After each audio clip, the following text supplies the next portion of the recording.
Non, bien aimé, le problème avec la peur, c'est que la peur vous fait oublier qui vous êtes. Et quand vous oubliez qui vous êtes, vous oubliez qui vous entoure. Et lorsque vous oubliez qui vous entoure, vous oubliez de quoi vous êtes capable. Et pourtant, si vous n'oubliez pas qui vous êtes, vous n'oublierez pas qui vous entoure. Et si vous n'oubliez pas qui vous entoure, vous saurez de quoi vous êtes capable.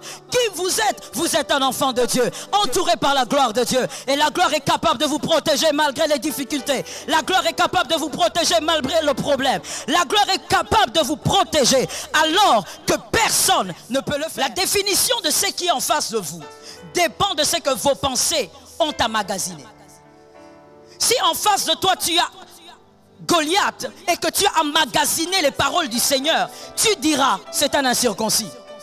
Mais si en face de toi tu as Goliath et que tu as emmagasiné des mauvaises pensées, voici tu vas donner la définition de ce qui est en face de toi selon ce qui est dans tes pensées. Bien-aimé, Goliath peut être grand, Goliath peut être fort, mais tout dépend de ce qu'il y a dans ta tête. Tu as une âme. Toute parole négative crée un monde dans lequel tu vas être planté. Refuse de vivre avec les paroles négatives. Refuse de vivre avec des choses qui te détruisent ou qui te découragent. Des choses qui te poussent à vivre dans la peur. Tu dois nettoyer tes pensées. Que quelqu'un me dise nettoyer ses pensées.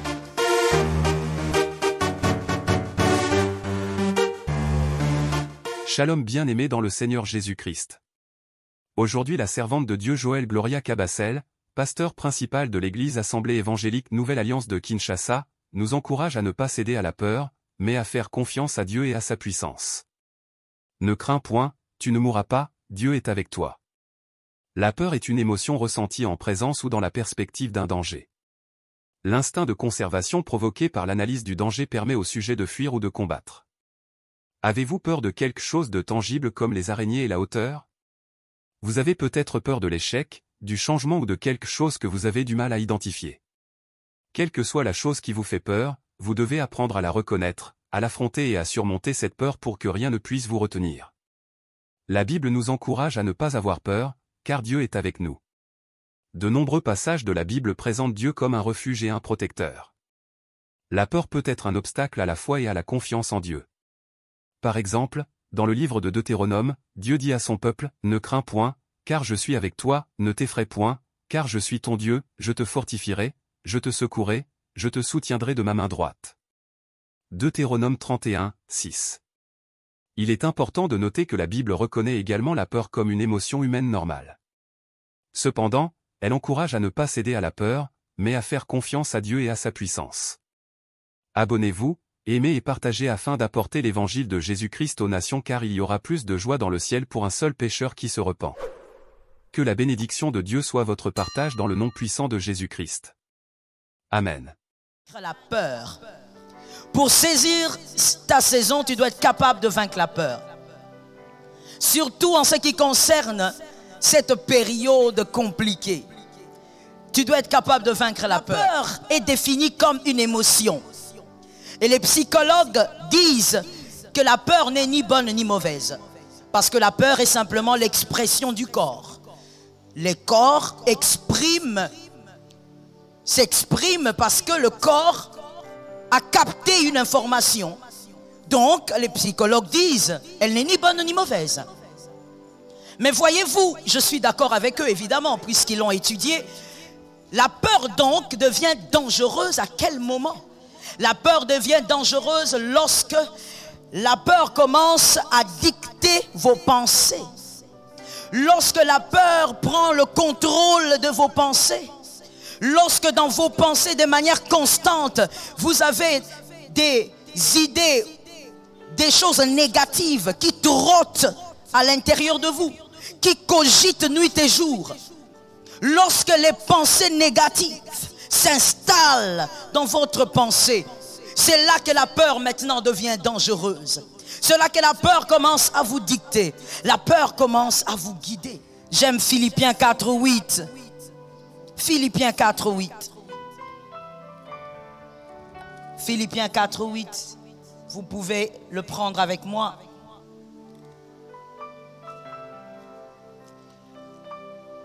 C'est un verset connu Et je pense évidemment que vous le connaissez.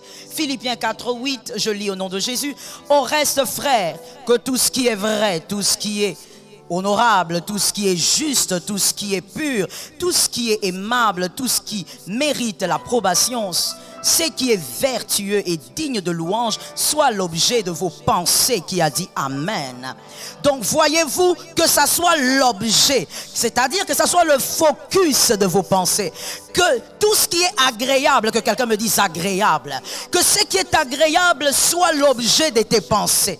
Pendant cette période de crise où tout le monde a peur, où la peur s'est distillée dans l'humanité entière, je voudrais te dire que Philippiens dit que ce qui est agréable, ce qui est bon, soit l'objet, le focus de vos pensées, soit continuellement dans vos pensées. Ce qui est agréable ne demeure pas, tu seras dicté par la peur, tu seras conduit par la peur. Et la peur, je te l'ai dit, est dangereuse. Pourquoi? Parce que la peur vous déséquilibre.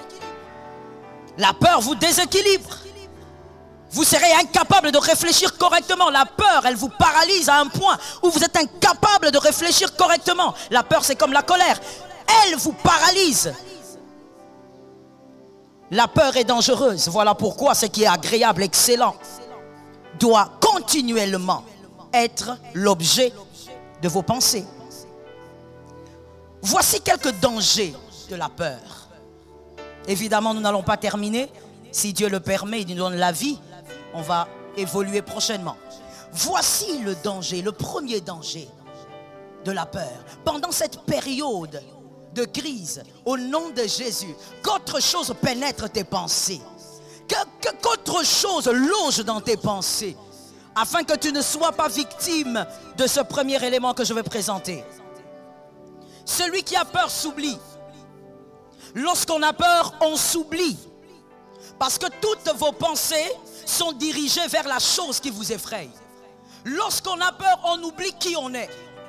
Lorsqu'on a peur, on oublie qui on est. Bien aimé, le problème avec la peur, c'est que la peur vous fait oublier qui vous êtes. Et quand vous oubliez qui vous êtes, vous oubliez qui vous entoure. Et lorsque vous oubliez qui vous entoure, vous oubliez de quoi vous êtes capable. Et pourtant, si vous n'oubliez pas qui vous êtes, vous n'oublierez pas qui vous entoure. Et si vous n'oubliez pas qui vous entoure, vous saurez de quoi vous êtes capable. Qui vous êtes un enfant de Dieu, entouré par la gloire de Dieu. Et la gloire est capable de vous protéger malgré les difficultés. La gloire est capable de vous protéger malgré le problème. La gloire est capable de vous protéger alors que personne ne peut le faire. Si vous n'oubliez pas qui vous êtes, le problème avec la peur, elle vous fait oublier qui vous êtes.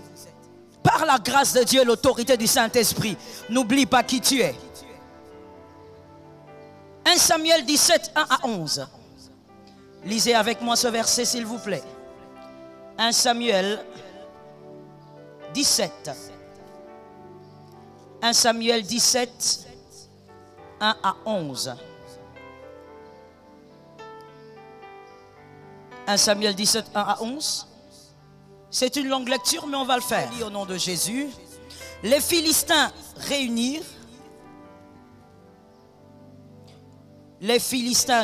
leurs armées pour faire la guerre. Et ils rassemblèrent à Soko, qui appartient à Juda. Ils campèrent entre Soko et Azekah, à Éphès d'Amim. Saül et les hommes d'Israël se rassemblèrent aussi. Ils campèrent dans la vallée de Térébinthe. Et ils se mirent en ordre de bataille contre les Philistins. Les Philistins étaient vers la montagne d'un côté et Israël était vers la montagne d'un autre côté. La vallée les séparait.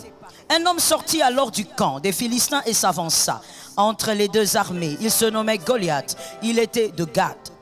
Et il avait une taille de 6 coudées et un nappan.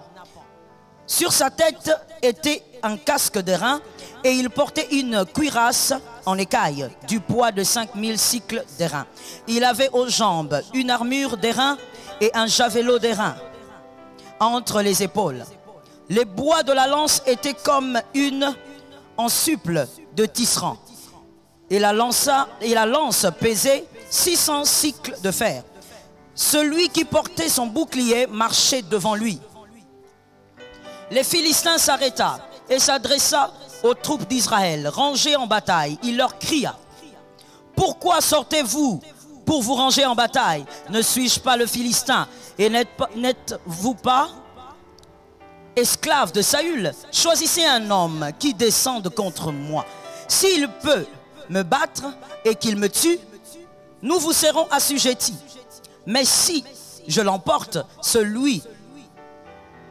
si je l'emporte sur lui et que je le tue, vous nous serez assujettis et vous nous servirez.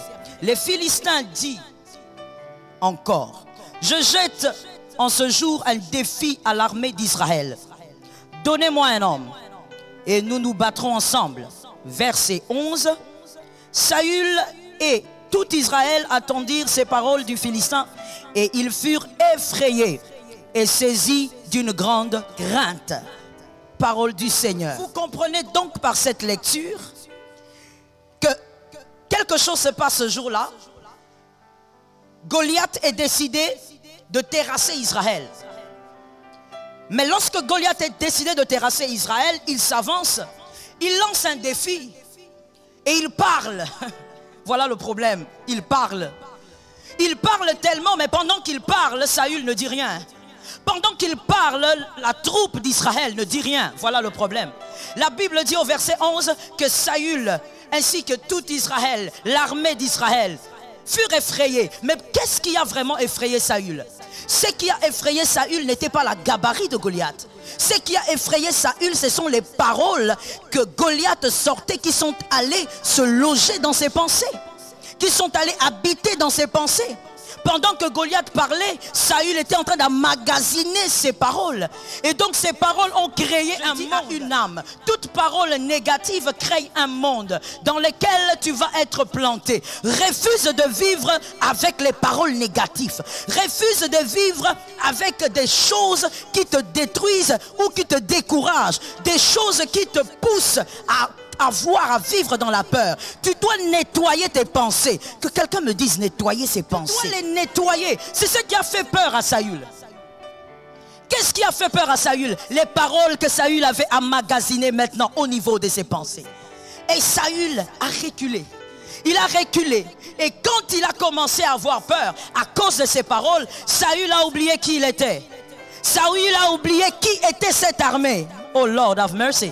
Saül a oublié que cette armée n'était pas n'importe laquelle. Saül a oublié que tout dépendait d'un Dieu qui était en train de contrôler l'armée. Tout ne dépendait pas de leur force, mais ça dépendait d'un Dieu qui était en train de contrôler l'armée. Les choses que vous gardez au niveau de vos pensées, les paroles négatives, les pensées négatives que vous emmagasinez, vous permettront d'avoir la définition de la chose qui est en face de vous. La définition de ce qui est en face de vous dépend de ce que vos pensées ont emmagasiné. Si en face de toi tu as Goliath et que tu as emmagasiné les paroles du Seigneur, tu diras c'est un incirconcis. Mais si en face de toi tu as Goliath et que tu as emmagasiné des mauvaises pensées, voici tu vas donner la définition de ce qui est en face de toi selon ce qui est dans tes pensées. Bien-aimé, Goliath peut être grand, Goliath peut être fort, mais tout dépend de ce qu'il y a dans ta tête. Des gens tombaient simplement gravement malades parce qu'elles pensaient qu'elles s'étaient atteintes. Le problème, c'est ce qu'il y a dans tes pensées, c'est que tu loges dans ton esprit.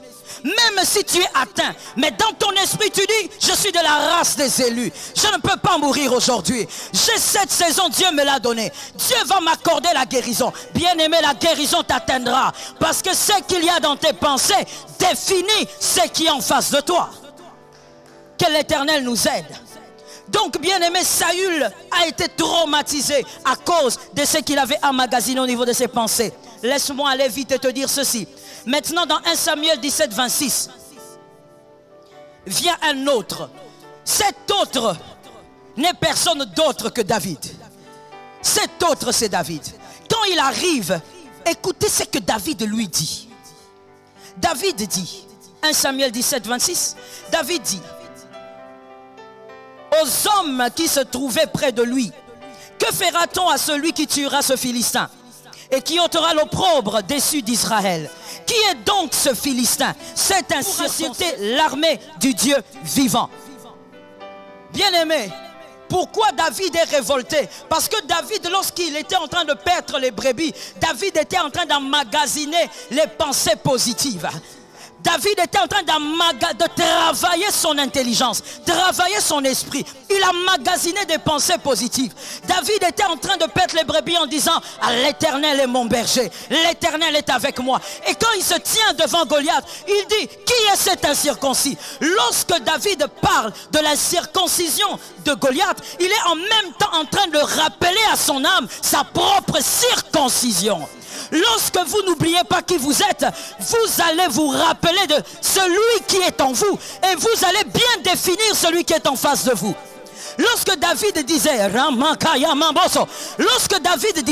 qui est cet incirconcis? En d'autres termes, il était en train de dire à ses frères, nous sommes circoncis. Il était en train de dire autour de lui, nous sommes circoncis. Nous ne sommes pas comme lui. Nous sommes circoncis. Mais lorsque David parle, personne ne comprend le code. Je lance à quelqu'un une phrase à la maison et je dis, comprends le code de Dieu. Comprends la volonté de Dieu. David dit, il est incirconcis. Le code était, nous sommes circoncis. Nous ne sommes pas comme lui. Pourquoi David ne s'est pas oublié? Parce que David avait vaincu la peur. Mais comment vaincre la peur? En emmagasinant les paroles positives. En emmagasinant les promesses de Dieu. Si tu as des promesses de Dieu dans ta vie, bien-aimé, si l'Éternel t'a déjà promis des choses, arrête seulement de les écrire, mais place-les dans ton esprit. De manière continuelle dans ton esprit. Et David, bien-aimé, vous connaissez l'histoire. David a été capable de vaincre. Pourquoi? Parce que David a été capable de bien nommer ce qui était en face de lui. La connaissance de vous-même, ou le fait de ne pas vous oublier, le fait de ne pas oublier qui vous êtes, vous permet de bien définir ce qui est en face de vous. Même quand la chose terrorise, auprès de vous, elle ne va pas terroriser. Vous serez dans le repos. Pourquoi? Parce que vous savez qui vous êtes. David était en train de dire, écoutez, il est incirconcis. Ça veut aussi dire, nous sommes protégés. Lui n'est pas protégé.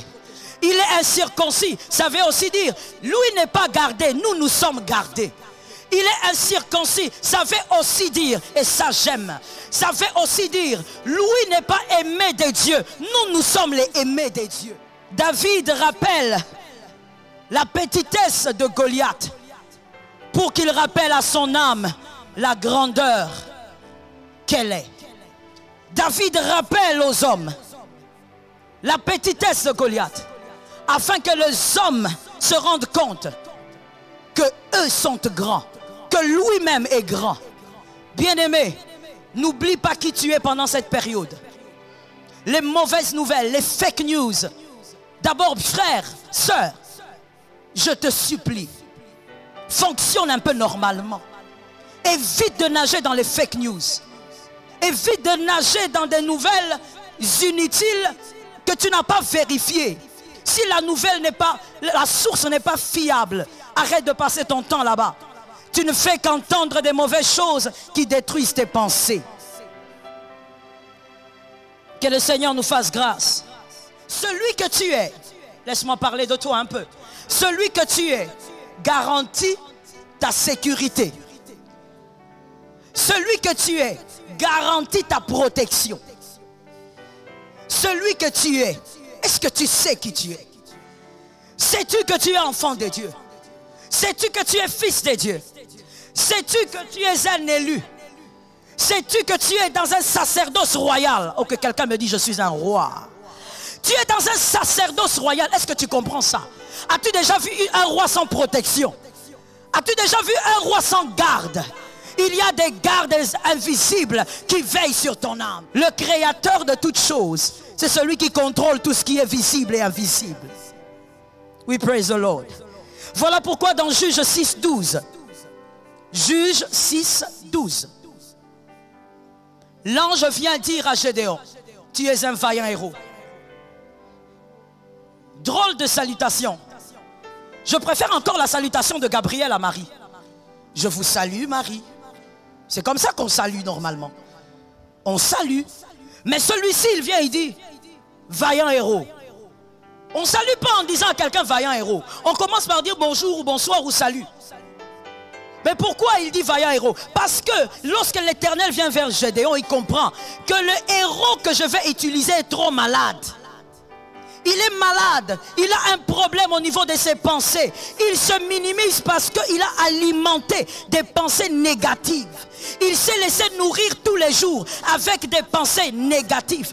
Alors l'Éternel commence en disant, tu es un vaillant héros. Commence d'abord par guérir. Je dis à quelqu'un, pour vaincre la peur cette année, tu dois d'abord commencer par guérir. Guérir au niveau de ton esprit. Tu ne mourras pas au nom de Jésus. Ta famille ne mourra pas au nom de Jésus. La grâce de Dieu vous sécurise au nom de Jésus.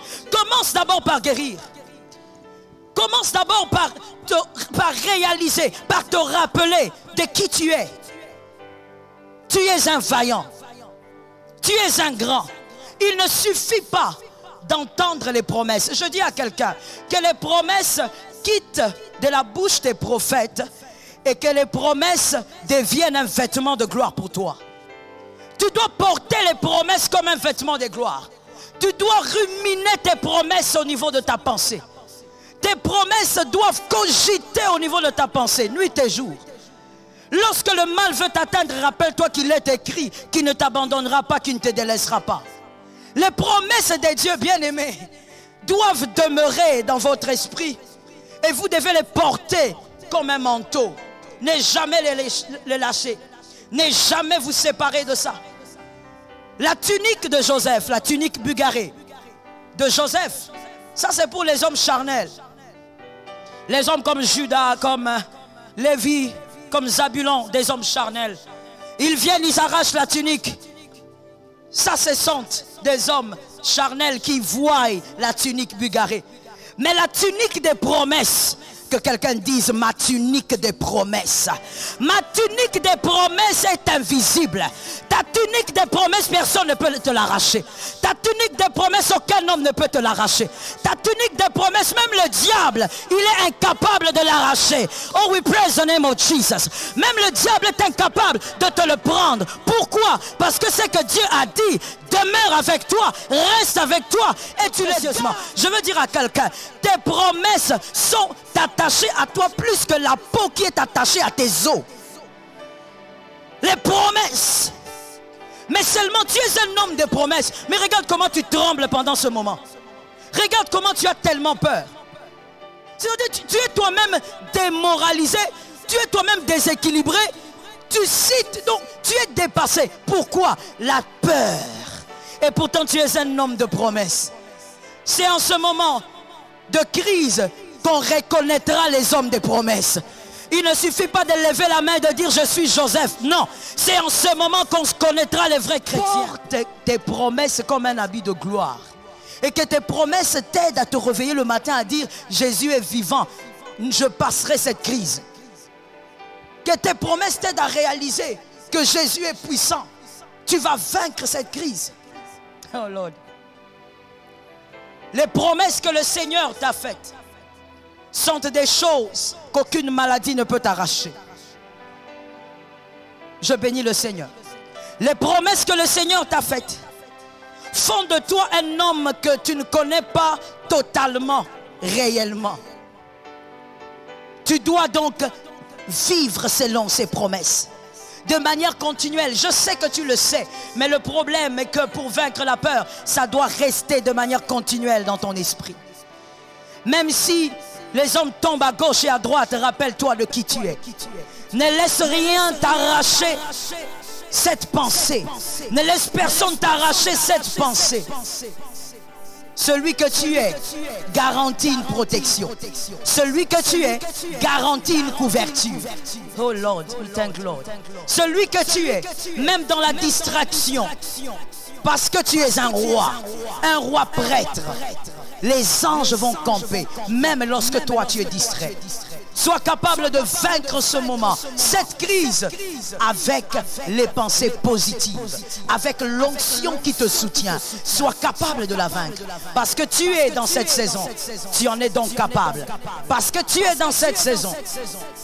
Le Seigneur te l'a donné pas pour mourir, mais pour vivre. Que le Seigneur te bénisse et qu'il bénisse sa parole. Je veux prier avec toi. Jésus est fidèle. Jésus est admirable. Le Dieu de grâce est vivant. Tu peux simplement lever tes mains et dire au Seigneur, Père, donne-moi la force, la capacité de me rappeler toujours que c'est toi ma protection. C'est toi qui veilles sur mon âme. C'est toi mon protecteur. Nous prions au nom de Jésus. Shalom bien-aimés dans le Seigneur Jésus-Christ. J'espère que vous avez aimé cette vidéo. Abonnez-vous et partagez pour porter l'évangile de Jésus-Christ aux nations, car il y aura plus de joie dans le ciel pour un seul pécheur qui se repent. Merci de faire partie de notre famille Wonderful Jésus-Christ.